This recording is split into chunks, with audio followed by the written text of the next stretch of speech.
How can I enjoy Dea when floor 12 is literally perma-freezing me? Don't play her in Abyss. Like, that's unironically the best piece of advice I can give you with Dea. Never ever play her in Abyss. It will not be fun.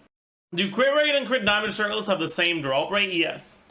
However, the game does detect your current crit ratio on whatever character you're farming for.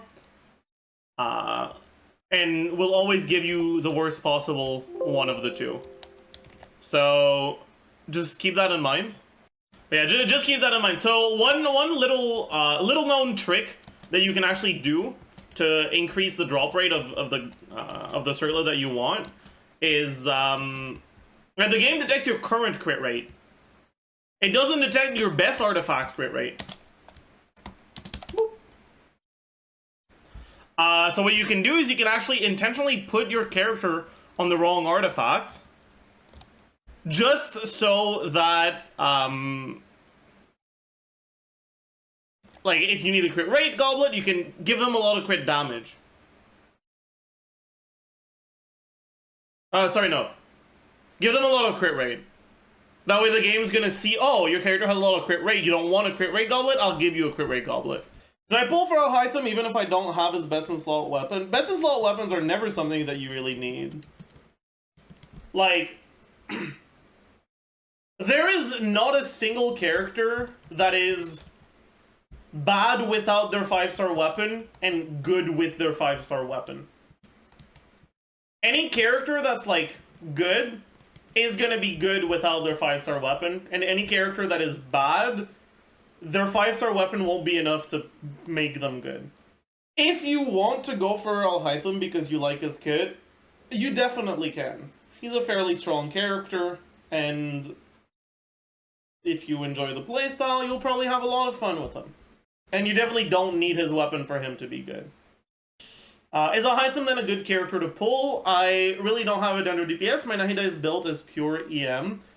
Be careful not to categorize characters too heavily. Genshin has a lot of teams that don't really need what you traditionally refer to as a DPS unit.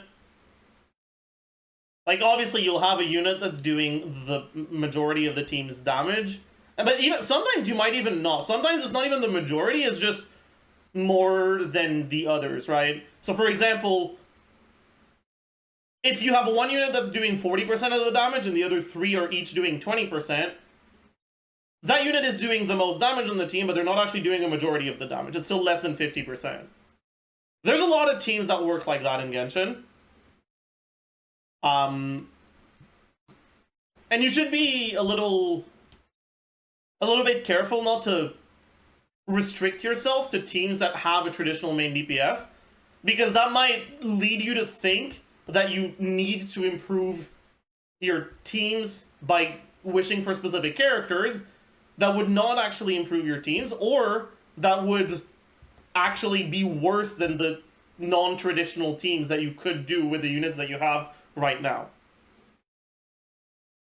The reason I'm mentioning this is because you said that you don't have a dendro DPS, you only have a full EM Nahida.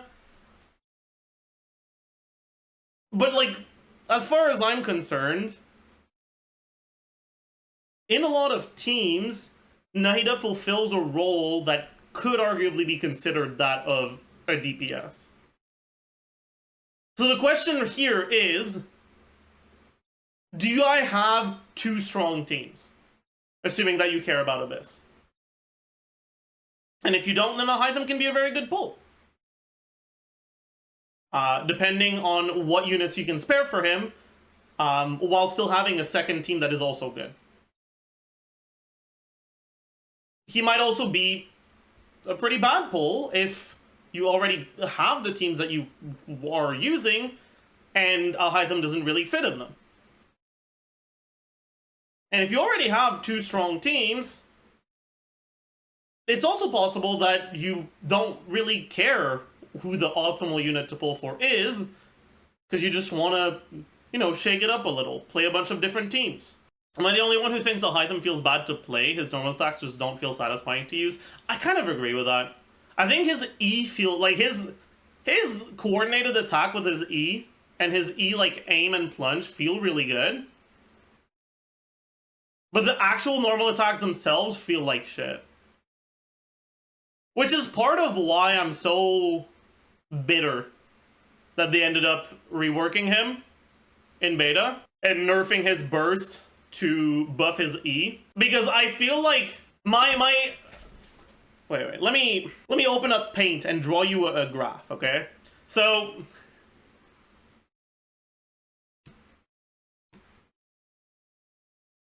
alright, this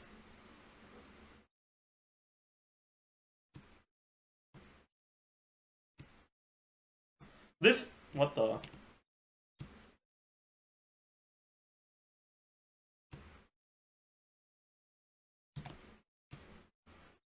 Alright. This is the enjoyment axis, and this is the time axis, okay? Alright, I will graph for you my enjoyment over time while Alhaitham is on field, alright? With a few notable highlighted moments.